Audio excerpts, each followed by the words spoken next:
إن الحمد لله نحمده ونستعينه ونستغفره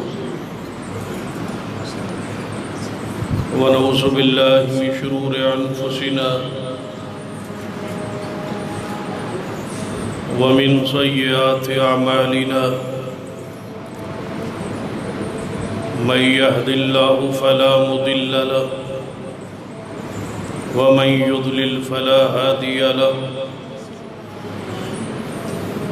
أشهد أن لا إله إلا الله وحده لا شريك له وأشهد أن محمدًا عبده ورسوله أما بعد فإن خير الحديث كتاب الله وخير الهدي هدي محمد صلى الله عليه وآله وسلم وشر الأمور محدثاتها وكل محدثة بدعة وكل بدعة ضلالة أما بعد فأعوذ بالله السميع العليم من الشيطان الرجيم من همزه ونفخه ونفثه بسم الله الرحمن الرحيم إن أول بيت وضع للناس الذي ببكة مباركا وهدى للعالمين رب اشرح لي صدري ويسر لي أمري واحلل عقدة من لساني يفقه قولي رب زدني علما سبحان ربك رب العزة عما يصفون وسلام على المرسلين والحمد لله رب العالمين حضرات،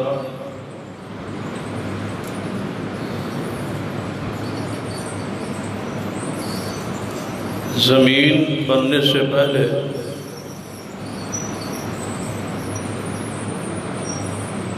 اللہ تبارک و تعالیٰ کا عرش پانی پر تھا۔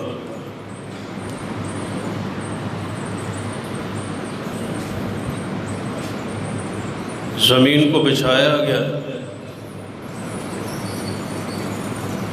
اور جہاں سے زمین کی بنانے کا آغاز ہوا، جہاں سے زمین کو دائیں بائیں شرقاً غرباً شمالاً جنوباً پھیلایا گیا، وہ بیت اللہ،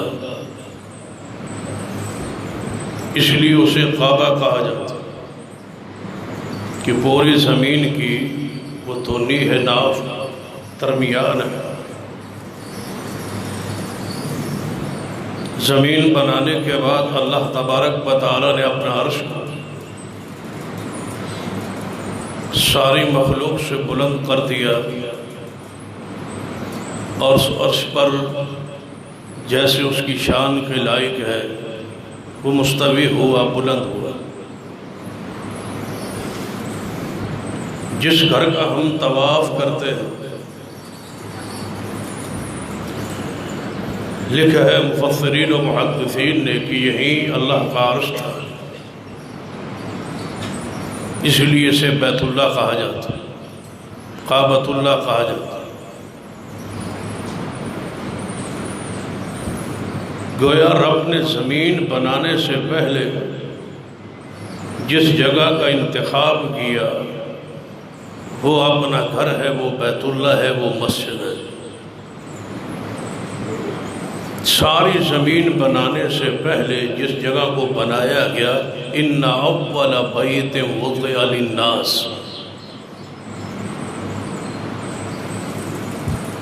اللہ نے انسانوں کی ہدایت کے لیے، انسانوں کی برکات کے لیے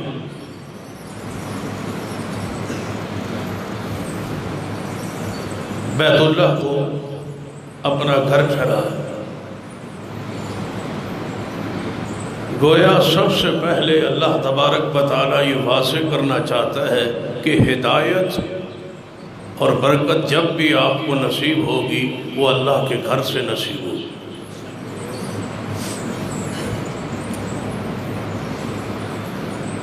اس کے بعد اس کی تعمیر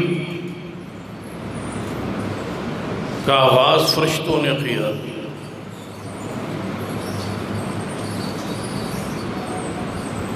گویا تقرب اللہ کی طرف سے ہوا، جگہ کا تعین زمین میں مسجد کا، اور اس کو تعمیر اللہ کے فرشتوں نے کی۔ گویا یہ مسجد کی جگہ کا تعین عام عمل نہیں ہے، اس زمین پر سب سے پہلے مسجد کا تعین کس نے کیا؟ اللہ۔ اور پھر مسجد کی تعمیر جو ہے وہ بھی کوئی عام عمل نہیں، سب سے پہلے اس مسجد حرام کو، بیت اللہ کو تعمیر کس نے کیا؟ اللہ کے فرشتوں۔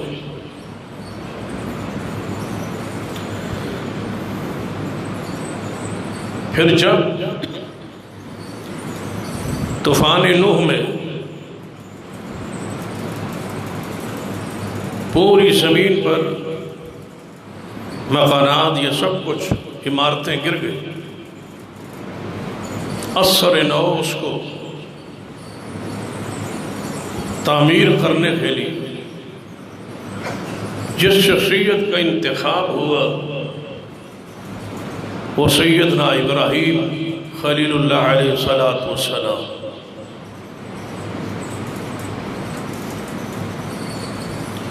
بڑے کھلے دل کے ساتھ بات کو سنیں اور متوجہ رہیں۔ انتہائی اہم گفتگو،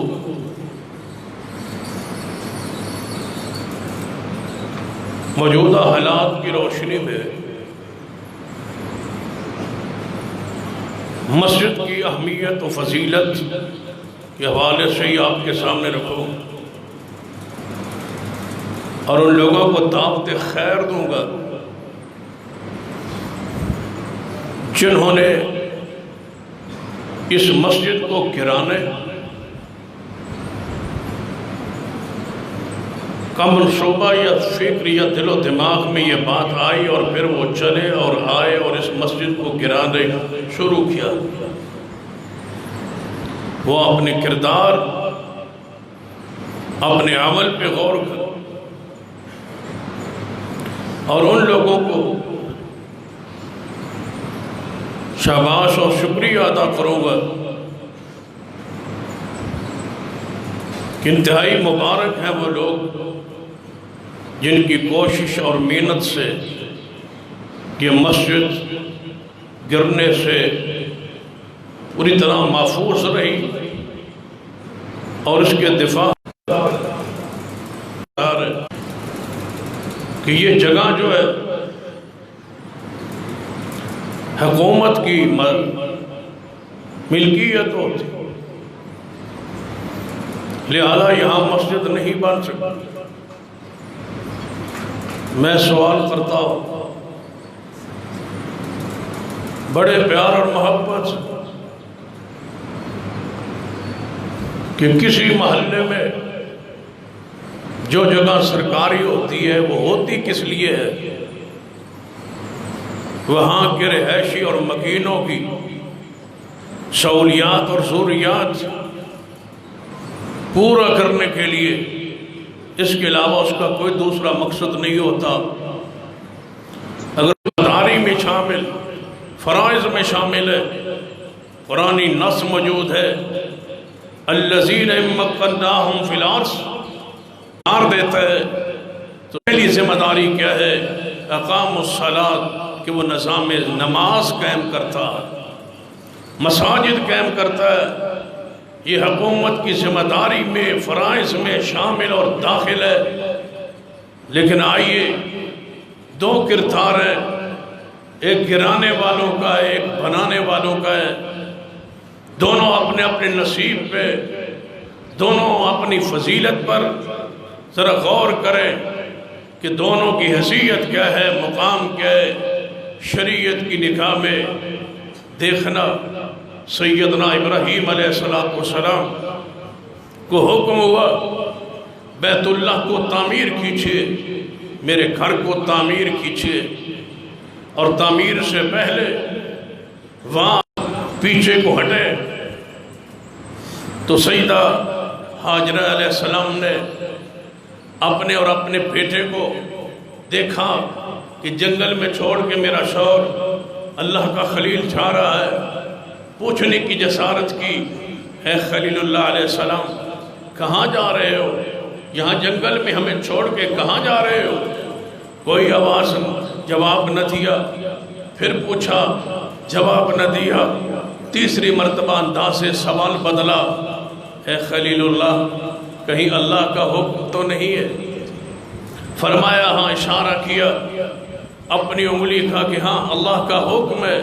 فرما پھر چلے جاؤ، ہماری سے پریشانی اپنے ذہن میں نہ لینا، جب اس نے حکم دیا ہے پھر اللہ ہمیں کبھی رسوا نہیں کرے یا کبھی پریشان نہیں کرے گا۔ مساجد کے پڑوسی پریشان نہیں ہوا کرتے، مدارس مساجد کے ساتھ رہنے والوں کی عزت اور مقام و شرف اللہ کی حفاظت میں وہ لوگ آتے ہیں۔ اس لیے تو سرور کائنات محمد رسول اللہ صلی اللہ علیہ وسلم فرماتے ہیں، مسجد کے پڑوسی کی نماز گھر میں نہیں ہوتی، وہ مسجد میں آئے، اس کے پڑوس میں مسجد ہے۔ مسجد کا پڑوس ہونا یہ بہت بڑی سعادت، عظمت کی بات ہے۔ اے اللہ، میں بیت اللہ کے قریب بیوی اور بیٹے کو چھوڑ کے جا رہا ہوں تاکہ یہ نماز پڑھتے رہے۔ اور اسلام آباد کے دوستو سن لو، اگر تم اپنی رہائش وہاں رکھتے ہو جہاں مسجد نہیں ہے تو یاد رکھنا وقت آئے گا، پچھتاؤ گے، پریشان ہوگے، اولادیں بگڑ جائیں گی، نسلیں ختم ہو جائیں گی، روحانیت ختم ہو جائے گی، نور ختم ہو جائے گا، عقیدہ برباد ہو جائے گا، عمل ختم ہو جائے گا، اولاد مساجد مدارس سے، دین سے، اہل علم سے دور ہو جائے گی۔ اگر چاہتے ہو اس فتنوں کے دور میں اپنی اولاد کی اصلاح چاہتے ہو، اس کا ایک ہی راستہ رہ گیا ہے کہ اپنی اولاد کو وہاں بساؤ جہاں اللہ کا گھر موجود ہو۔ مسجد کا پڑوس اختیار کرو، ربنا لیقیموا الصلاۃ، تاکہ میری اولاد یہاں رہ کے نماز پڑھتی رہے۔ چھوڑا، چلے گئے، واپس پلٹے کچھ عرصے بعد حکم ہوا کہ میرا ذرا گھر تعمیر کیجئے۔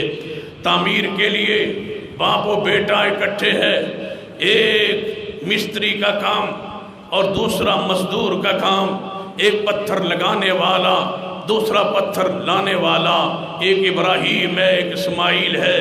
اور اس مسجد کو بنانے والوں، اس مسجد کی انتظامیہ بھی غور کرے، اس مسجد کے ذمہ دار غور کرے، مسجد کے صدور غور کرے، مساجد کے ذمہ دار غور کرے، مساجد کے خزانچی غور کرے، مساجد کے خطبہ غور کرے، مساجد کے ائمہ غور کرے، مساجد کے خدام میری بات پہ غور کرے، مساجد میں مؤذن میری بات پہ غور کرے، مسجدوں کے نمازیوں سنو، مسجد کی ذمہ داری اور خدمت کتنی عظیم شخصیات کر رہی ہے۔ پتھر لگانے والے خلیل اللہ نے یہ نہیں کہا میں تو خطیب ہوں، میں تو امام ہوں، میں تو ابراہیم ہوں، میں تو خلیل اللہ ہوں، میرا بیٹا اسماعیل پھول جیسا، یہ نرم و نازک طبیعت والا شخصیت یہ پتھر اٹھائے اور میں پتھر لگاؤں۔ اللہ کی قسم مسجد میں خطیب پر، عالم پر، امام پر، صدر و سیکٹری پر فرض ہے جہاں پیسہ خرچ کرتے ہیں وہ اپنے ہاتھ سے کام کر کے ابراہیم کی یاد کو بھی تازہ کیجیے، اپنے ہاتھ سے مزدوری کر کے، اپنے ہاتھ سے اینٹیں لگا کے، صفائی کر کے۔ جانتے ہو صفائی کرنا مسجد کی سرور کائنات محمد رسول اللہ صلی اللہ علیہ وسلم کی حدیث ہے، آپ نے ارشاد فرمایا جس بندے کو مسجد میں صفائی کرتے دیکھو اس بندے کے ایمان کی گواہی دو، یہ بندہ مومن ہے، تبھی تو مسجد صاف کر رہا ہے، مسجد میں جھاڑو دے رہا ہے۔ ایک حدیث سناتا ہوں جو صحیح البخاری میں ہے، سرور کائنات محمد رسول اللہ صلی اللہ علیہ وسلم نماز کے لیے اپنی مسجد میں تشریف لائے، توجہ میری طرف رہے، عظمت مصطفیٰ کی ذہن و دماغ میں رہے، آپ کی شان، آپ کا مقام، آپ کی رفعت، آپ کی بلندی، آپ کے درجات، آپ کی ادب و احترام کا تقاضا کیا ہے کہ وَرَفَعْنَا لَكَ ذِكْرَكَ، یہ مقام، یہ شان ہے۔ لیکن مسجد کے اندر آپ کا انداز دیکھنا، حدیث صحیح البخاری ہے، نبی رحمت صلی اللہ علیہ وسلم اپنی مسجد نبوی میں تشریف لائے، جب تشریف لائے تو دیکھا سامنے دیوار جو قبلے کی طرف دیوار تھی، اس دیوار پر دیکھا کسی بندے نے، کسی شخص نے بے خیالی میں آکے تھوک پھینک دی ہے، بلغم پھینک دی ہے۔ وہ دیوار مسجد نبوی پر نبی علیہ السلام کو نظر آئی، کہہ سکتے تھے اے صدیق اس کو صاف کرو، اے عمر اس کو صاف کرو، اے عثمان، اے علی، طلحہ، زبیر، سعد و سعید، کئی اصحاب موجود ہیں، اس کو صاف کرو۔ کسی صحابی کو نہیں کہا۔ سیدنا انس بن مالک رضی اللہ تعالیٰ فرماتے ہیں کہ نبی علیہ السلام کے ہاتھوں کو میں نے دیکھا اور میں نے ہاتھوں کو چھوا، اتنے نرم و نازک تو ریشم بھی نہیں ہوتا جتنے نبی علیہ السلام کے ہاتھ نرم تھے، صفائی ستھرائی کا انداز ان سے پاکیزہ رب کی مخلوق میں کوئی نہیں۔ لیکن ہوا کیا؟ فرماتے ہیں نبی علیہ السلام خود آگے بڑھے، اپنے ہاتھ سے اس جگہ کو صاف کر رہے ہیں، کھرچ رہے ہیں۔ مسجد کی صفائی ستھرائی کون کر رہا ہے؟ جس جیسا رب کی مخلوق میں کوئی نہیں ہے، اور وہ محمد مصطفیٰ صلی اللہ علیہ وسلم۔ یہ کوئی معمولی کام ہے؟ یہ کوئی معمولی احساس ہے؟ آپ خود آگے بڑھے، اپنے ہاتھ سے اس جگہ کو صاف کیا، کھرچا، اور رہتی دنیا تک پیغام دے گئے کہ مسجد کو صاف کرنا کسی حقیر بندے کا کام نہیں ہے، مسجد کو صاف کرنا اس ہستی نے یہ سنت بنا دی ہے جس جیسا اللہ نے اپنی مخلوق میں پیدا ہی کوئی نہیں کیا۔ شان میں، مقام میں، حسن میں، جمال میں، بلندی میں ان جیسا کوئی نہیں ہے۔ کاش گرانے والے اور بنانے والے سوچتے کہ ہم کیا کر رہے ہیں۔ اب حضرات آیت قرآنیہ کی طرف آئی، حکم ہوا ابراہیم میرا گھر تعمیر کرو، تعمیر کرنے لگے۔ شاید اس مسجد کی روحانیت کو زمانہ سمجھ نہیں پایا، یا ہم اس کے درجے اور مقام کو سمجھا نہیں پائے، یا عوام کا قصور ہے یا ہمارا قصور ہے، آپ سمجھ نہیں پائے، ہم سمجھا نہیں سکے اس مسجد کا درجہ مقام اور شان کیا ہے۔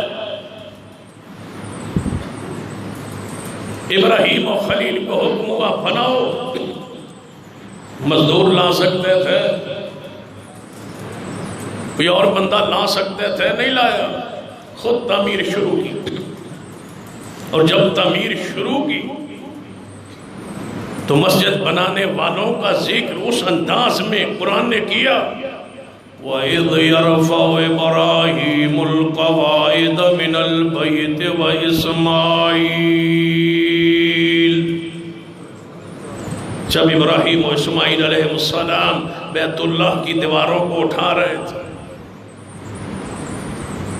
جب اٹھا رہے تھے، مزدور و مستری کا کام خود کر رہے تھے اور اٹھا رہے تھے اس کی بنیادوں کو، اس وقت خلیل اللہ علیہ السلام نے جو دعا کی، اس دعا پہ غور کیجئے، ربنا تقبل منا، ربنا تقبل منا انك انت السميع العليم۔ اے اللہ ہم تیرا گھر تعمیر کر رہے ہیں، اس محنت کو، اس کوشش کو قبول فرما لے۔ کیا مانا؟ جب مسجد بن رہی ہو، جب مسجد بنائی جا رہی ہو، اس وقت دعا کی ہوئی اللہ رد نہیں کرتا، ساتھ ساتھ دعا کرتے جائیں، اللہ اس محنت کوشش کو قبول کر لے۔ اگلی بات، یا اللہ یہ مسجد صرف بنتی رہے نہیں، ربنا وجعلنا مسلمین لک، اے اللہ دوسری دعا، ہم دونوں کو مسلمان بنا، مطیع و فرما بردار بنا مسجد رہے ہیں، فرمائے اللہ ہمیں نمازی بنا دے، صرف تعمیر ہی نہ کرے، نمازی بنا، اپنے لیے بردار بنا۔ ایک اور معنی کرنے لگا ہوں، ربنا وجعلنا مسلمین لک، اے اللہ ہمیں مسجد بنا رہے ہیں، ہمارے ہاتھ اور زبان سے کسی دوسرے کو تکلیف نہ ہو، ہمیں ایسا بنا۔ فرمایا کیا تھا کہ اے اللہ ہمیں، توجہ ہے آپ کی، کیا فرمایا تھا کہ اے اللہ ہمیں مسلمان بنا۔ مسلمان کون ہوتا ہے؟ المسلم من سلم المسلمون من لسان و یدہ، مسجد بنانے والے نرم دل ہوتے ہیں، مسجد بنانے والے مہمان نواز ہوتے ہیں، مسجد بنانے والے بااخلاق ہوتے ہیں، مسجدوں کے صدر، سیکرٹری، خزانچی، مسجدوں کے ذمہ دار، مسجدوں کے متولی، مسجد بنانے چلانے والے اپنے ہاتھ اور زبان سے کسی کو تکلیف نہیں دیتے۔ ربنا وجعلنا مسلمین لک، بنا دے اللہ اس مسجد کے ذریعے، ہماری اس تعمیر کے ذریعے، اس عمارت کے ذریعے، اس کی دعوت کے ذریعے کسی کو تکلیف نہ ہو۔ وَمِن ذُرِّيَّتِنَا أُمَّةً مُسْلِمَةً لَكَ، اے اللہ ایک ہماری اولاد میں سے ایک جماعت، ایک گروہ ہمیشہ اسلام پر، دین پر قائم رکھ، جو اس مسجد کو، بیت اللہ کو آباد رکھ۔ وَأَرِنَا مَنَاسِكَنَا وَتُبْ عَلَيْنَا إِنَّكَ أَنْتَ التَّوَّابُ الرَّحِيمُ، اے اللہ اس بیت اللہ کے اندر عبادت کا جو طریقہ ہے وہ تو سمجھا دے، ہم اپنی مرضی سے عبادت کرنے والے نہیں ہیں۔ وَأَرِنَا مَنَاسِكَنَا، مسجد ہے تو نماز بھی ہو، نماز ہو تو رسول اللہ صلی اللہ علیہ وسلم کی سنت آپ کے طریقے جیسی ہو۔ ربنا ارنا مناسکنا، اللہ اس بیت اللہ کے اندر عبادت کے طریقے ہمیں سمجھا دے۔ مسجد بنانا بھی فرض ہے اور مسجد کے اندر عبادت بھی فرض ہے، اور عبادت کے اندر طریقے مصطفیٰ بھی فرض۔ اور پھر دعا کی، بیٹھے پھر دعا کی، مسجد بنانے کے بعد دعا کہ یا اللہ مسجد کے لیے کوئی اے سی کا انتظام کر، نہیں قالین چاہیے، نہیں کیا چاہیے؟ ربنا وبعث فیہم رسولا منہم، اے اللہ میں تعمیر کر دی ہے، مجھے اس کا امام دے دے۔ ہم مسجد مضبوط بناتے ہیں، امام مضبوط نہیں رکھتے۔ جس کی آواز اچھی ہو اس کو مصلی پہ چڑھا دیتے ہیں، نہ علم دیکھتے ہیں، نہ تقوی دیکھتے ہیں، نہ اس کی الفاظ کو دیکھتے ہیں، نہ کردار کو دیکھتے ہیں، نہ اس کی حیثیت کو دیکھتے ہیں۔ بس مسجد میں بندہ آ گیا، بس آواز ٹھیک ہے، اس کو رکھ لو، ایمان صحیح ہے، عقیدہ صحیح ہے، پڑھا ہوا ہے، جانتا ہے، پہچانتا ہے، نہیں۔ یہ سنت ابراہیمی نہیں ہے۔ ابراہیم علیہ السلام کی سنت یہ ہے کہ مسجد بنانے کے بعد امام ایسا مانگو، کیسا؟ ربنا وبعث فیہم رسولا منہم یتلو علیہم آیاتک ویعلمہم الکتاب والحکمہ ویزکیہم انک انت العزیز الحکیم۔ اے اللہ مجھے امام دے دے اس بیت اللہ کی آبادی کے لیے، عالم دے جس جیسا عالم کوئی نہ ہو، ایسا رسول دے جس جیسا رسول کوئی نہ ہو، ایسا شخصیت عطا کر جو آ کے قصے سنائے نہیں، کہانیاں سنائے نہیں، جگتے سنائے نہیں، کتاب اور شعر و شاعری کرتا پھرے نہیں۔ یا اللہ ایسا رسول دے، ایسا امام دے جو ان لوگوں کے دلوں کو صاف و پاک کرے۔ اے اللہ ایسا امام دے وَيُعَلِّمُهُمُ الْكِتَابَ وَالْحِكْمَةَ، جو تیرے اس گھر میں قرآن کی آیات کی تلاوت کرے اور میرے اپنیت کو بیان کرے۔ اے اللہ تو ایسا امام دے دے۔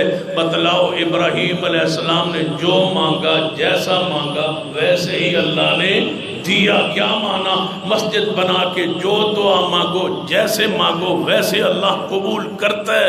دعا مانگی، جو مانگا، فرمایا اللہ دے رسول، دے ایسا جو تیری آیات پڑھے، دے ایسا جو کتاب و حکمت کی تعلیم دے، پاک کرے۔ جب دعا قبول ہوئی اور ملا تو پھر قرآن لَقَدْ مَنَّ اللَّهُ عَلَى الْمُؤْمِنِينَ لَقَدْ مَنَّ اللَّهُ عَلَى الْمُؤْمِنِينَ إِذْ بَعَثَ فِيهِمْ رَسُولًا مِّنْ أَنفُسِهِمْ يَتْلُو عَلَيْهِمْ آيَاتِهِ وَيُزَكِّيهِمْ وَيُعَلِّمُهُمُ الْكِتَابَ وَالْحِكْمَةَ وَإِن كَانُوا مِن قَبْلُ لَفِي ضَلَالٍ مُّبِينٍ۔ فرمایا جیسے مانگا تھا ویسے رب نے دیا۔ مساجد تعمیر کرنے کے بعد اللہ دعاؤں کو قبول کرتا ہے۔ ایک حدیث پڑھتا ہوں جو سنن نسائی میں ہے، سیدنا سلیمان علیہ السلام ہے، یہ اللہ کے پیغمبر ہے، اللہ کے محبوب پیغمبر سلیمان بن داؤد علیہ السلام۔ وَلَمَّا بَنَا بَيْتَ الْمَقْدَسِ، سیدنا سلیمان بیت المقدس کو تعمیر کر رہے۔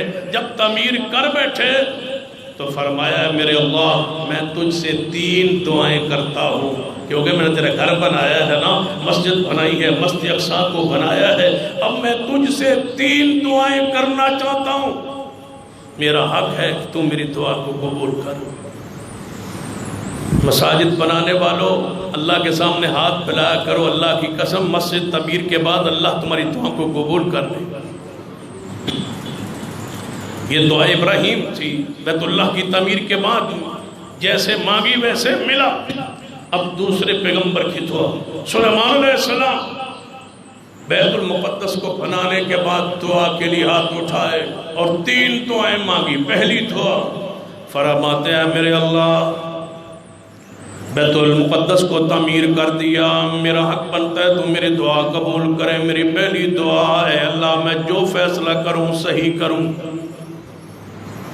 اللہ جب بھی کوئی میرے پاس فیصلہ آئے میں اس کا فیصلہ صحیح کروں، عدل پر، انصاف پر، ذرا برابر اس میں کوئی ایسی بات نہ ہو جو خلاف حق ہو۔ مجھے وہ فیصلے کی قوت دے جو صحیح فیصلہ ہو۔ یہ دعا کہاں ہے؟ سنن نسائی، صحیح حدیث ہے۔ پھر سلیمان علیہ السلام جو دعا کرتے تھے، جو دعا کرتے تھے قبول ہوتی تھی۔ دعا کیا کی کہ اے اللہ مجھے جو فیصلہ میرے پاس آئے اس کا میں فیصلہ صحیح کروں۔ 2 عورتیں،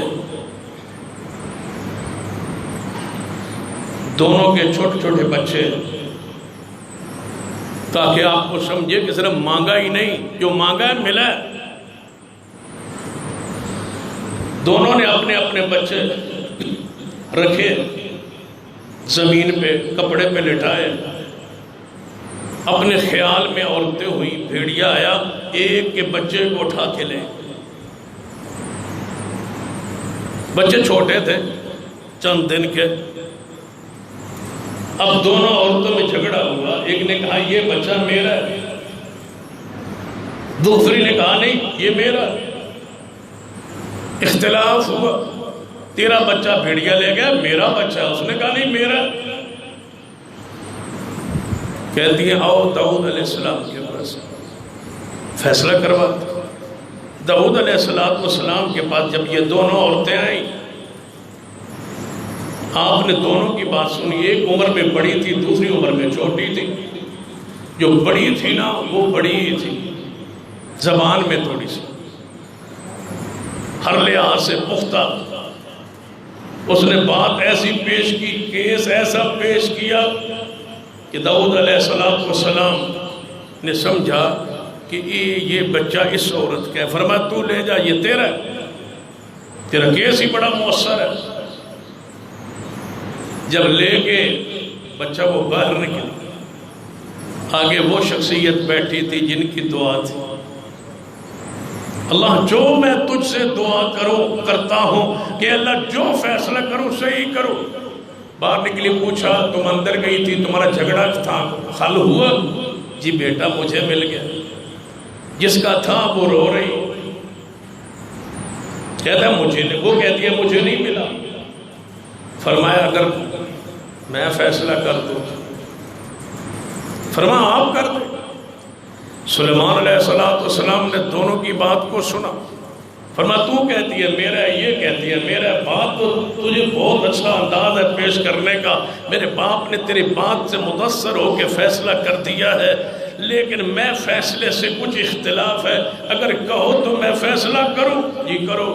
فرمایا میرا فیصلہ یہ ہے کہ اس جھگڑے کے بجائے اس بچے کو 2 ٹکڑے کر دو، دونوں میں آدھا تقسیم کر۔ جو بڑی تھی نا لے کے خوش ہو رہی، اس نے کہا ٹھیک ہے مار دو، آدھا اس کو دے دو آدھا مجھے دے دو، کر دو قتل۔ دوسری ماں بولی کاش ہم ماؤں کے مقام کو جانتے ہو۔ دوسری ماں بولی، کہتی ہے اسی کو دے دو قتل نہ کرو، اسی کو دے دو قتل نہ کرو۔ سلیمان علیہ السلام نے فرمایا یہ بچہ اسی کا ہے جو کہتی ہے اس کو قتل نہ کرو۔ دعا تھی مسجد بنانے کے بعد، مسجد بنانے کے بعد جو مانگو گے، جتنا مانگو گے، جیسے مانگو گے، اللہ تمہیں عطا کر دے گا۔ گرانے والوں تمہارا کس لسٹ میں نام ہوگا؟ کاش تم قدم اٹھانے سے پہلے سوچتے۔ سلیمان علیہ السلام نے فرمایا میرے اللہ مجھے ایسی حکومت دے میرے بعد وہ حکومت کسی کی نہ ہو۔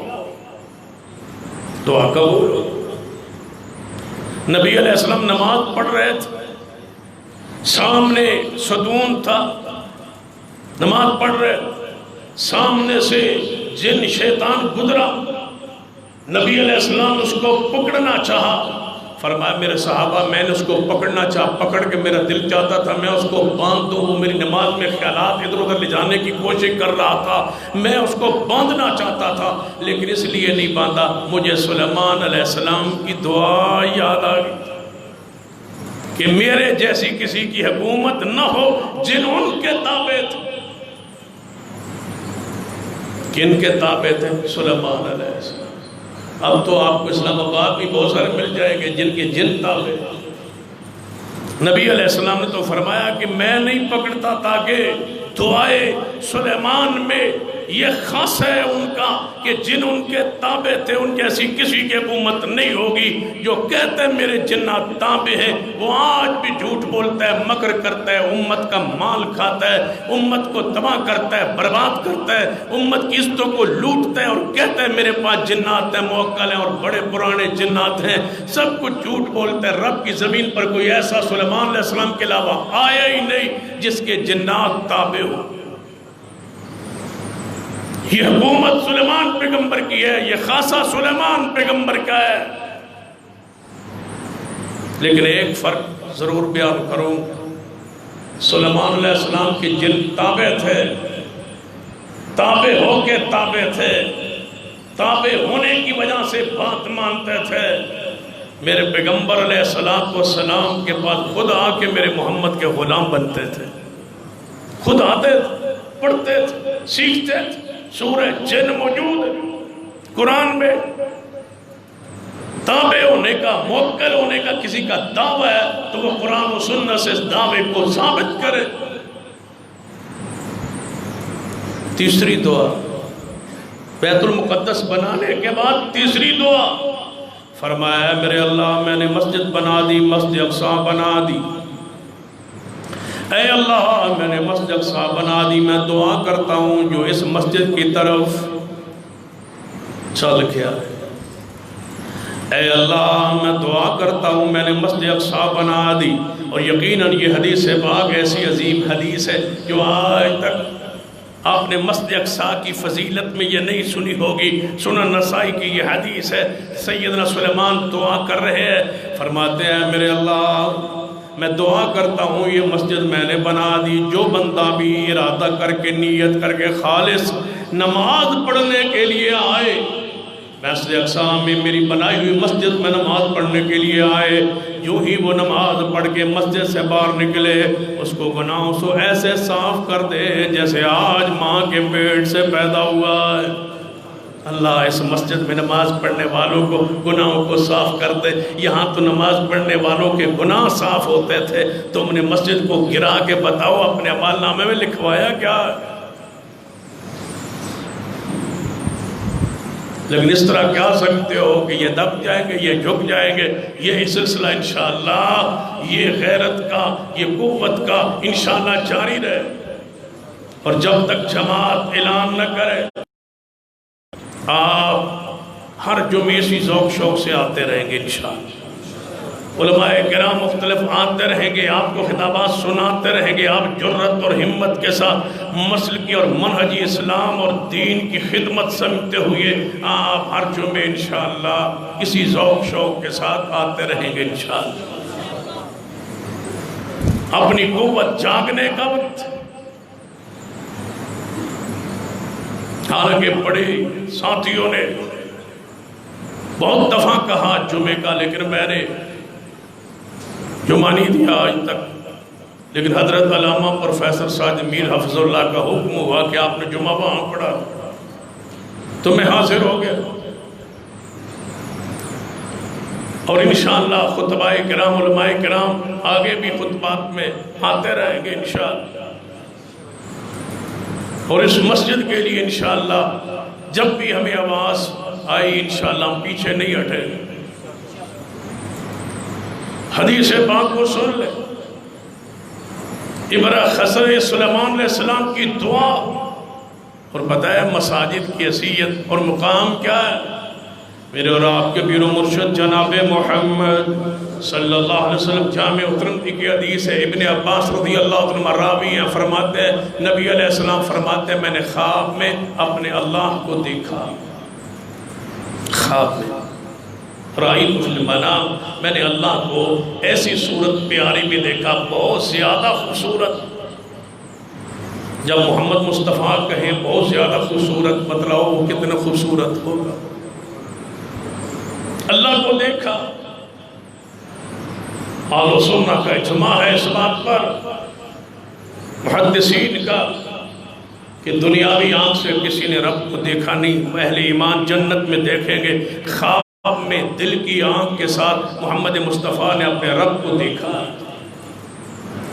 یہ جامع ترمذی کی حدیث فرماتے ہیں جب میں نے رب کو بڑی خوبصورت صورت میں دیکھا تو اللہ تعالیٰ نے پوچھا اے محمد صلی اللہ علیہ وسلم، آپ کو ملائے اعلیٰ میں مقرب ترین بڑے فرشتوں میں جو ثواب و نیکیاں اجر لکھتے ہیں، کچھ آوازیں آ رہی ہیں آپس میں باس مباحثے، کچھ جھگڑے کی آوازیں آ رہی ہیں۔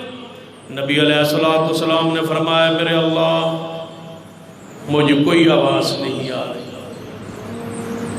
نبی علیہ السلام نے فرمایا جب میں نے کہا کہ مجھے کوئی آواز نہیں آ رہی تو اللہ نے اپنا ہاتھ میرے دو کندھوں کے درمیان رکھا اور میرا دل ٹھنڈا ہو گیا، پرسکون ہو گیا۔ جب کندھا مصطفیٰ کا ہو، ہاتھ رب کا ہو، میرا دل ٹھنڈا ہو گیا۔ جب ٹھنڈا ہوا نا تو مجھے زمین و آسمان کی ساری چیزیں نظر آنے لگی۔ اب رب نے پوچھا ہے محمد صلی اللہ علیہ وسلم اب سناؤ کچھ آوازیں آ رہی؟ فرمایا ہاں یا اللہ آوازیں آ رہی ہیں، کفارات لکھے جا رہے، کفارات لکھے جا رہے، لکھنے کی آوازیں آ رہی ہیں، فرشتے جھگڑ رہے ہیں۔ ایک فرشتہ کہتا ہے یہ ثواب میں لکھوں گا، دوسرا کہتا ہے یہ میں لکھوں گا، تیسرا کہتا ہے میں لکھوں گا، میں اتنا لکھوں گا، دوسرا کہتا ہے میں اتنا لکھوں گا۔ کفارات میں کچھ اعمال ایسے جن کو لکھنے میں فرشتے جھگڑ رہے۔ فرمایا کس میں؟ فرمایا کفارات میں فرشتے کہہ رہے ہیں کہ جو نماز پڑھنے کے بعد مسجد میں بیٹھا ہے اس کا ثواب ہم لکھیں گے، دوسرا کہتا ہے نہیں ہم لکھیں گے، تیسرا کہتا ہے نہیں میں لکھوں گا، چوتھا کہتا ہے میں لکھوں گا۔ جھگڑتے ہیں ان لوگوں کا ثواب لکھ دینے کے لیے جو مسجد میں نماز پڑھ کے بیٹھے، انتظار ہے چلو آئے ہیں تو عصر پڑھ کے جائیں گے، آئے ہیں تو چلو مغرب پڑھ کے جائیں گے، آئے ہیں تو چلو عشاء پڑھ کے جائیں گے۔ جھگڑ رہے ہیں فرشتے اس کا ثواب میں لکھوں گا۔ اور دوسرا فرمایا جو بندہ مسجد کی طرف پیدل چل کے آ رہا ہے فرشتے بھی میں لکھوں گا، دوسرا کہتا ہے میں لکھوں گا، تیسرا وہ شخص جو نہ چاہتے ہوئے سردی کے اندر ٹھنڈا پانی، گرمی کے اندر گرم پانی ہے وضو کے لیے، نہ چاہتے ہوئے سوار کے وضو کرتا ہے، فرشتے جھگڑتے ہیں اس کا ثواب ہم لکھیں گے، دوسرا کہتا ہے میں لکھوں گا۔ اور یا اللہ کچھ درجات پر بحث ہو رہی ہے، جن کے درجے بلند ہوتے ہیں وہ کون ہے؟ فرمایا جو سلام پھیلائے، جو دوسروں کی دعوت کرے، جو رات کو دنیا سو رہی ہو جاگ کے نماز پڑھے تہجد، اس کے درجات کتنے بلند ہونے ہیں۔ فرشتے جھگڑ رہے ہیں، کہتے ہیں میں لکھوں، دوسرا کہتا ہے میں لکھوں۔ اللہ پاک نے فرمایا محمد صلی اللہ علیہ وسلم، یہ خواب رسول ہے، اے محمد صلی اللہ علیہ وسلم یہ کفارات، یہ گناہوں کا مٹنا، یہ ساری فضیلتیں کس کے ساتھ ہیں؟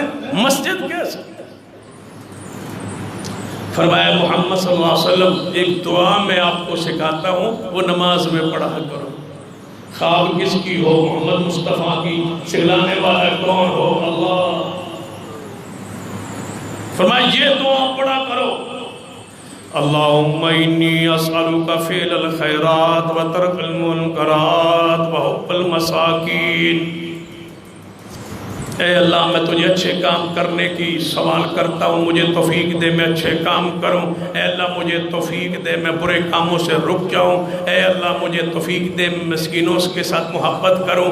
وَإِذَا أَرَدْتَ بِعِبَادِكَ فِتْنَةً فَاقْبِضْنِي إِلَيْكَ غَيْرَ مَفْتُونٍ۔ اور اے اللہ جب تو دنیا میں فتنے فساد عام ہو جائیں، لوگ فتنوں کا شکار ہونے لگے، فتنے نازل ہونے لگے، میں کمزور ہوں، فتنوں سے نہیں بچ سکتا، یہ موبائل کا فتنہ، یہ شرک کا فتنہ، یہ بدعات کا فتنہ، الہات فتنہ، یہ قادیانیت کا فتنہ، یہ اللہ کے انکار کا فتنہ، الہات کا فتنہ، یہ جتنے فتنے اللہ کے انکار پر، اللہ کے ساتھ کفر پر، قرآن کے انکار پر، حدیث کے انکار پر، یہ جتنے فتنے امت میں آ چکے ہیں، یاد رکھیے علماء امت سے کہوں گا، جس طرح اس مسجد کے تحفظ، عمارت کے تحفظ کے لیے آپ نے اتحاد کو پیش کیا ہے، آگے پڑھیے، علماء کی یہ ذمہ داری ہے، دیگر مسالک کو بھی دعوت دیتا ہوں، اس اتحاد کو اور آگے بڑھائیے تاکہ ہم وہ تمام فتنوں کی سرکوبی کریں جو فتنہ صحابہ کرام کے خلاف چل نکلا ہے۔ کوئی سیدنا ابو سفیان کے خلاف بولتا ہے، کوئی سیدنا امیر معاویہ کے خلاف بولتا ہے، ان فتنوں کے آگے کوئی امی عائشہ صدیقہ کے خلاف بولتا ہے، کوئی سیدنا صدیق کے خلاف بولتا ہے۔ بعد یونیورسٹیوں میں اس قدر الہاد آ چکا ہے کہ اللہ کے وجود کا، ذات کا انکار کیا جا رہا ہے، اور ادیان سارے ادیان کو برابر کہا جا رہا ہے۔ کل آپ نے سنا ہوگا پاکستان کی قانون ساز اسمبلی، قومی اسمبلی میں جناب خواجہ محمد آصف مسلم لیگ نون کے ذمہ دار نے یہ بات کہی ہے کہ اسلام کو کوئی فوقیت حاصل نہیں ہے، سارے ادیان آپس میں دین سارے برابر ہے۔ میں کہتا ہوں تو جھوٹ بولتا ہے، تو قرآن پاک کو نہیں پڑھا، تو نے حدیث کو نہیں پڑھا، تم نے سیاست کے گر اور بےایمانی سیکھی ہوگی، تم نے دین کو، اسلام کو، شریعت کو نہیں پڑھا۔ سارے ادیان سے اعلیٰ ترین دین، سارے ادیان منسوخ ہو چکے ہیں، اس پر امت کا اجماع ہے، یہودیت ہو، عیسائیت ہو، سارے دین جو ہے منسوخ ہو چکے ہیں، سارے انبیاء پر لازم تھا، تم نے نہیں پڑھا۔ وَإِذَا أَخَذَ اللَّهُ مِيثَاقَ النَّبِيِّينَ لَمَا آتَيْتُكُم مِّن كِتَابٍ وَحِكْمَةٍ ثُمَّ جَاءَكُمْ رَسُولٌ مُصَدِّقٌ لِّمَا مَعَكُمْ لَتُؤْمِنُنَّ بِهِ وَلَتَنصُرُنَّهُ۔ تم نے مسلم کی حدیث کو نہیں پڑھا، اس وقت تک کوئی شخص جنت میں نہیں جا سکتا جب تک مجھ پہ ایمان نہ لائے۔ جن یہودی عیسائی کے کان میں میری نبوت کی آواز پہنچائے، وہ مجھ پر ایمان نہ لائے، وہ جہنم میں جائے گا۔ کیا تم نے قرآن کی اس آیت کو نہیں پڑھا؟ هو الذی ارسل رسولہ بالہدی ودین الحق لیظہرہ علی الدین کلہ۔ کھول کے کان سن لو ہماری بات، وہ مسلم لیگ ہو یا پی ٹی آئی ہو یا پیپلز پارٹی ہو، تم سارے اس حمام میں سب تم ڈنگے ہو چکے ہو، نہ تمہیں اسلام کا، ایمان کا، عقیدے کا تمہیں پتہ نہیں ہے۔ کیوں بولتے ہو اسلام پر، کیوں بولتے ہو دین پر جب تمہیں اس کا پتہ ہی نہیں ہے؟ کوئی خاتم النبیین کا لفظ نہیں کہہ سکتا جب تمہیں شعور ہی نہیں ہے۔ تم سیاست پر، معیشت پر جو کرنا چاہتے ہو کرو، اسلام کے خلاف ہم تمہیں بولنے کی اجازت نہیں دیں گے۔ اسلام ہمارا ہے اور انشاءاللہ اس اسلام کے ہم آج بھی محافظ ہیں، اور جب تک زندہ محافظ رہیں گے انشاءاللہ۔ اسلام دین ہے۔ حیا کی کچھ انتہا جناب، کچھ حیا بھی ہوتے کہ یہودی اور عیسائی مذاہب کو یہ کہا جائے کہ اسلام سب کے جناب سارے برابر ہیں، مذاہب نہیں۔ اسلام غالب ہونے کے لیے باقی ساری دنیا کے مذہب مغلوب ہیں۔ اللہ نے فضیلت دی ہے تو اسلام کو عطا فرمائی۔ ان الدین عند اللہ الاسلام وَمَن يَبْتَغِ غَيْرَ الْإِسْلَامِ دِينًا فَلَن يُقْبَلَ مِنْهُ۔ فرمایا محمد صلی اللہ علیہ وسلم دعا پڑھئے، کہ اے اللہ جب اس زمین پر فتنے آنے لگے میں فتنوں کا مقابلہ نہ کر سکوں تو اے اللہ مجھے اس وقت آنے سے پہلے اٹھا لینا، لیکن مجھے فتنوں کا شکار نہ کرنا۔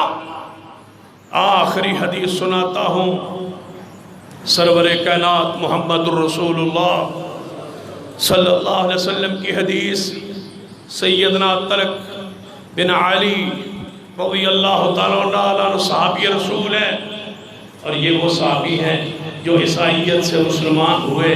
جب تشریف لے آئے تو نبی پاک مسجد نبوی بنا رہے تھے۔ نبی علیہ السلام نے آتے ہی، مسلمان ہوتے ہی، کلمہ پڑھاتے ہی پہلا کام جو دیا، فرما آؤ میرے ساتھ طلق تم گارہ بناؤ مسجد نبوی کے لیے۔ یہ ہے طلق بن علی، فرماتے ہیں ہمارے علاقے کے بہت سارے لوگ آئے، اسلام قبول کیا، بیعت کی۔ اس حدیث پہ بات کو ختم کرنے لگا، بڑی اہم حدیث ہے یہ بھی، سنن نسائی کی حدیث نمبر 632 ہے، صحیح حدیث ہے۔ طلق بن علی رضی اللہ عنہ فرماتے ہیں ہمارے علاقے کے لوگ، پہلے میں آیا تھا پھر وہ آئے، نبی علیہ السلام کی بیعت، اسلام قبول کیا، نبی علیہ السلام کے پاس رہے، نمازیں سیکھی، نمازیں پڑھی، فرمان لگے یا رسول اللہ صلی اللہ علیہ وسلم ہم واپس جانا چاہتے ہیں۔ آپ نے فرمایا پھر، فرمایا ایک مسئلہ ہمیں بتا دیجیے، ہمارا وہاں گرجا ہے، ہم جو عیسائی تھے تو ہمارا وہاں گرجا ہے، اس گرجے کا کیا کریں؟ یہاں تو مندر بن رہا ہے، کہتے ہیں کہ ہم نے بنانا ہے، ہم بھی کہتے ہیں کہ ہم نے انشاءاللہ نہیں بنانے دینا، فیصلہ تو پھر رب کرے گا۔ تم کہتے ہو بنانا ہے، ہم کہتے ہیں ہم نے نہیں بنانے۔ کبھی تم کہا کرتا تھے کہ بغاوت کر دو، سول نافرمانی کر دو، بل نہ دو، ٹیکس نہ دو پہلی حکومت کو، اب ہم بھی کہیں گے پھر کہ ہم بھی سول نافرمانی شروع کر دیں کہ ہم مندر نہیں بنانے دیں گے، نہیں بننا چاہیے۔ یہ صحابہ کرام فرماتے ہیں یا رسول اللہ ہم عیسائی سے مسلمان ہوئے، ہمارا گرجا ہے، واپس جا رہے، گرجے کا کیا کرے؟ نبی علیہ السلام نے فرمایا جا کے جاتے ہی نہ توڑ دو، گرجا توڑ دو۔ یا رسول اللہ پھر فرمایا وہاں مسجد بنا دو، گرجا توڑ کے کیا بناؤ؟ ہندوؤں نے بابری مسجد کو گرا کے مندر بنانا شروع کیا، ہم نے مسجد گرا کے ہم نے بھی مندر بنانا شروع کیا، کیسے برابر ہو؟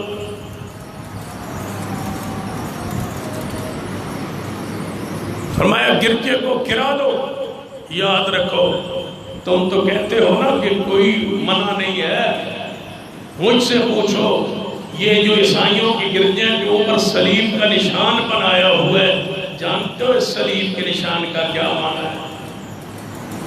کہ عیسیٰ علیہ السلام سولی چڑھ گئے، یہ نشان ہے۔ عمر بن عبدالعزیز رحمہ اللہ نے کہا تھا چاہو جہاں تک میری حکومت ہے گرجوں کو ٹھیک ہے جو بنے ہوئے عیسائیوں کے گرجے رہنے دو، ایک اوپر سے صلیب توڑ دو، اس لیے کہ ما قتلوہ وما صلبوہ۔ قرآن کہتا ہے کہ عیسیٰ علیہ السلام سولی نہیں چڑھے، اس کو کاٹ دو، میں نہیں برداشت کرتا۔ صلیب کو کٹوا دیا تھا کہ یہ گرجے پر نشان نہ ہو۔ اور تم اندر بتوں کی پوجا کا دوبارہ اسلام آباد میں آغاز کرانا چاہتے ہو، بت کا، اور اسلامی حکومت میں، اسلامی ریاست میں، اسلام آباد میں، دارالحکومت میں مندر ہندوؤں کا۔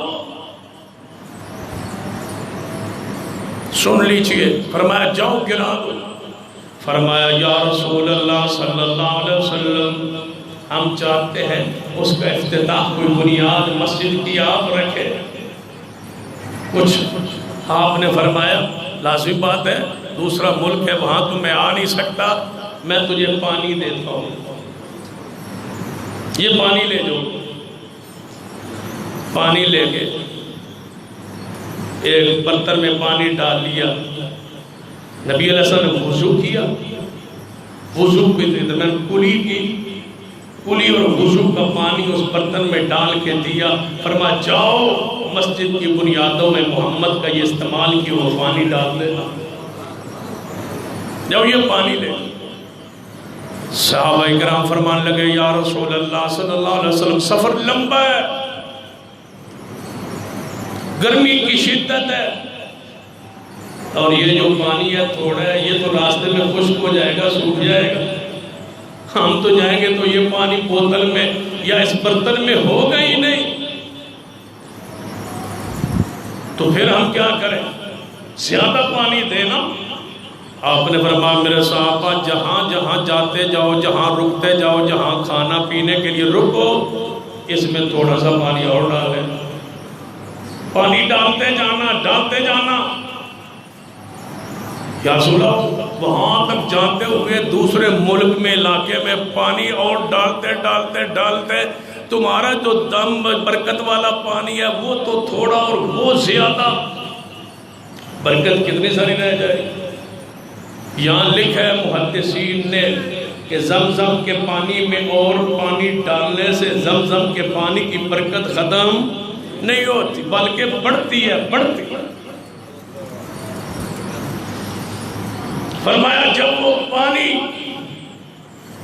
تم ڈالو گے نا، میں محمد تمہیں بشارت دیتا ہوں برکت کم نہیں ہوگی، برکت زیادہ ہوگی۔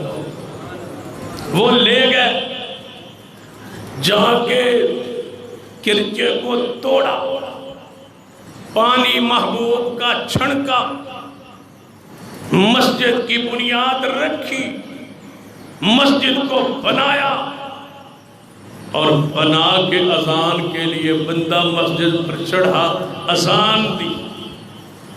اس علاقے میں راہب تھا، اس گرجے کا پہلا خطیب راہب، وہ تو مسلمان نہیں ہوا تھا۔ جب اس نے سنا نا کہ مسجد گرجا گیا، مسجد بن گئی، اذان ہوئی، تو بالکل مسجد کے باہر کھڑا تھا، ادھر ایک بہت اونچا ٹیلا تھا، وہ راہب دوڑا اور کہنے لگا دعوت حق، دعوت حق، اللہ کی قسم یہ اذان حق ہے، یہ اذان حق ہے، یہ اذان حق ہے، یہ دعوت حق ہے، جو یہ کیا گیا ہے یہ حق ہے۔ دوڑا اور ٹیلے پر چڑھا اور آگے چلا گیا۔ صحابہ فرماتے ہم نے دوبارہ اس کو واپس آتے نہیں دیکھا، لیکن جانتے ہوئے مسجد دیکھ کے پادری کہتا تھا کہ یہ دعوت بھی حق ہے، یہ اسلام بھی حق ہے، یہ دین بھی حق ہے، یہ شریعت بھی حق ہے، یہ مسجد بھی حق ہے۔ کاش عیسائی پادری کہہ رہا ہے کہ اسلام، دین، نماز، مسجد حق ہے، اور تم مسجد گرانے پہ لگے ہو۔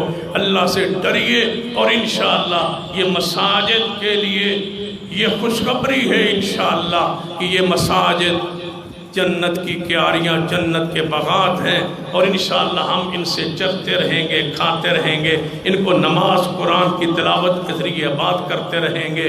اقول قولی ھذا واستغفر اللہ لی ولکم ولسائر المسلمین وآخر دعوانا الحمد للہ رب العالمین۔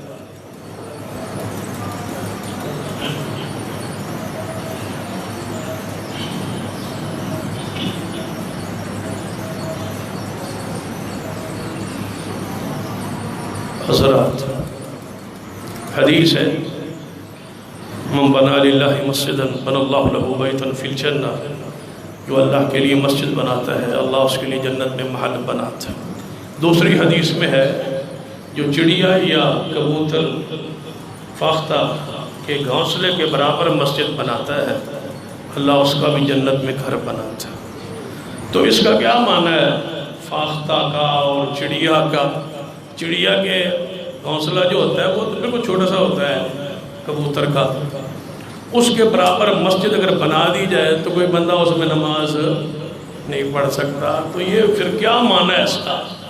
محدثین نے ایک معنی یہ کیا کہ چھوٹا سا چھوٹا بھی اللہ کا گھر بنا دے، چھوٹی چھوٹی مسجد بنا دے جہاں 3 بندے کھڑے ہو سکتے ہو، 2 بندے اور ایک نمازی کا امام، تب بھی یہی ثواب ہے۔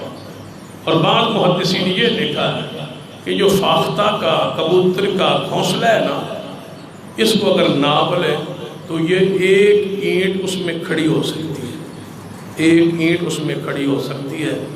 تو حدیث کا معنی یہ ہے کہ جو 1 اینٹ بھی لگا دے اللہ اس کے لیے بھی جنت کا گھر بنا دے۔ تو آپ کے علم میں ہے کہ مسجد کا نقصان، پہلا تو ہمارا مطالبہ وہ جاری ہے کہ مسجد جس نقصان کیا گیا اس کو پورا کیا جائے، اور دوسرا آپ سے گزارش ہے تاکہ یہ مسجد عالیشان انداز میں اس کے اوپر والی منزل اور یہ مکمل ہو جائے۔ پچھلے جمعے یقیناً آپ نے بھی تعاون کیا اور بہت سارا آپ نے دل کھول کر تعاون کیا، حتیٰ کہ جنہوں نے جمعہ پڑھایا حضرت قائد محترم علامہ حافظ ابتسام علیہ زیر صاحب، انہوں نے بھی 1 لاکھ بھیجا اپنی جیب سے اس تعاون کے لیے۔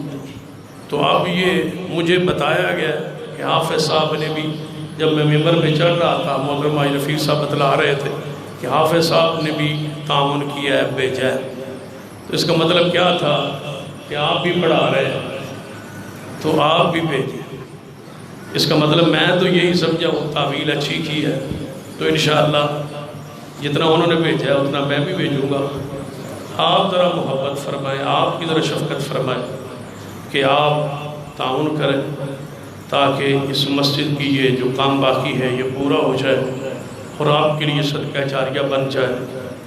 اور بڑی عظیم سنت، نبی علیہ السلام جب ہجرت کر کے مدینہ آئے تھے آپ کی اونٹنی وہاں بیٹھی تھی، آپ فرمایا جہاں میری اونٹنی بیٹھی ہے نا یہاں مسجد بنائے۔ پوچھا جگہ کس کی ہے؟ یا رسول اللہ سال سہیل کی ہے۔ فرمایا وہ اس جگہ کو کیا کرتے ہیں؟ یا رسول اللہ کھجوریں یہاں پھیلا کے نا خشک کرتے ہیں۔ فرمایا ان کو بلاؤ، بلایا گیا۔ فرمایا یہاں میں مسجد بنانا چاہتا ہوں۔ انہوں نے کہا یا رسول اللہ ساری جگہ ہم ہبہ کرتے ہیں، ساری جگہ مفت دیتے ہیں۔ نبی علیہ السلام فرمایا تم یتیم ہو، میں نہیں کہتا، میں پیسے دوں گا۔ ابو ایوب انصاری کھڑے ہو، یا رسول اللہ اس زمین کے پیسے میں دوں۔ تو یہ محبت، یہ ذوق، یہ شوق تھا صحابہ کرام میں۔ آپ بھی اسی محبت کا مظاہرہ فرمائیں اور اس ادارے مسجد کے ساتھ بھرپور تعاون فرمائیں۔ مجھے امید ہے کہ آئندہ جو خطبات میں بھی انشاءاللہ آپ آتے رہیں گے، کیا خیال ہے انشاءاللہ، اور تعاون بھی انشاءاللہ کرتے رہیں گے، اور معروف انشاءاللہ علماء اور خطبہ کرام بھی تشریف لاتے رہیں گے۔ اور اس وقت تک، جس وقت تک اس مسجد کی رجسٹریشن اور سارے معاملات مکمل نہیں ہوتے اور اس کو مسجد تسلیم نہیں کیا جاتا، اس وقت تک انشاءاللہ ہم اپنا یہ احتجاج انشاءاللہ جاری رکھیں اور انشاءاللہ اس مسجد کو جماعت کا عظیم الشان مرکز بنائیں گے انشاءاللہ۔ کیا آپ انشاءاللہ ساتھ ہیں؟ انشاءاللہ آتے رہیں گے، پیچھے تو نہیں ہٹیں گے۔ اللہ تعالیٰ مجھے اور آپ کو توفیق عطا فرمائے۔ سارے ساتھی نماز کے بعد تعاون کر کے جائیں اور یہاں آگے جمع کرا دیں میرے پاس، یا پیچھے ساتھی کھڑے ہو گئے وہاں جمع کرا دیں۔ کوئی ساتھی کار خیر سے محروم نہ رہے۔ ایک ساتھی بھی ایسا نہیں ہونا چاہیے، پورے اجتماع ایک ساتھی ایسا نہیں ہونا چاہیے جو دے کے نہ جائے۔ ہر ساتھی اپنی طاقت کے مطابق ضرور حصہ ڈالے۔